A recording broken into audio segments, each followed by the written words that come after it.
پی T آئی کے رہنماؤں نے باغ جناح میں پولیس کی کارروائی کی شدید مذمت کی ہے۔ صدر P T I Karachi division Raja Azhar نے دعویٰ کیا کہ پرامن کارکنوں پر لاٹھی چارج کیا گیا، گاڑیاں توڑی گئیں اور متعدد افراد کو گرفتار کر لیا گیا۔ انہوں نے اسے سندھ حکومت کی آمرانہ کارروائی قرار دیتے ہوئے گرفتار کارکنوں کی فوری رہائی کا مطالبہ کیا۔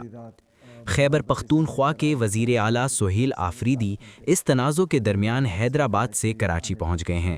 انہوں نے الزام لگایا کہ انہیں جان بوجھ کر مشکل حالات سے گزارا گیا، لیکن انہوں نے اپنا عزم ظاہر کرتے ہوئے کہا کہ جلسہ ہر صورت میں منعقد ہوگا۔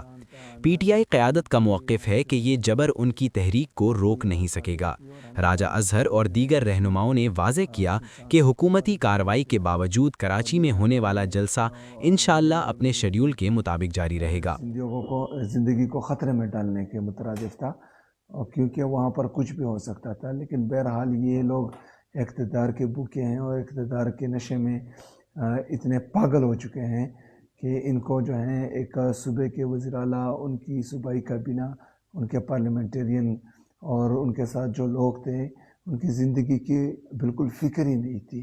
تو یہ فستیت آخر کب تک یہ کریں گے؟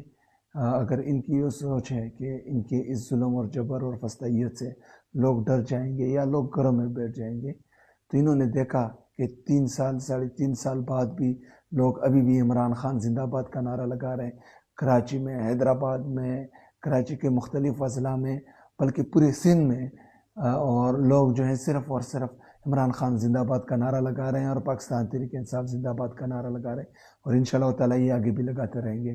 تمام کراچی کے جو غیور شہری ہیں، انہوں نے آج ہر صورت نکلنا ہے انشاءاللہ تعالیٰ۔ ہم نے 3 بجے یہاں سے نکلنا ہے اور جلسہ ہر صورت میں کرنا ہے۔ ان کو جلسے کا خوف ہے، جلسہ تو ہوگا انشاءاللہ۔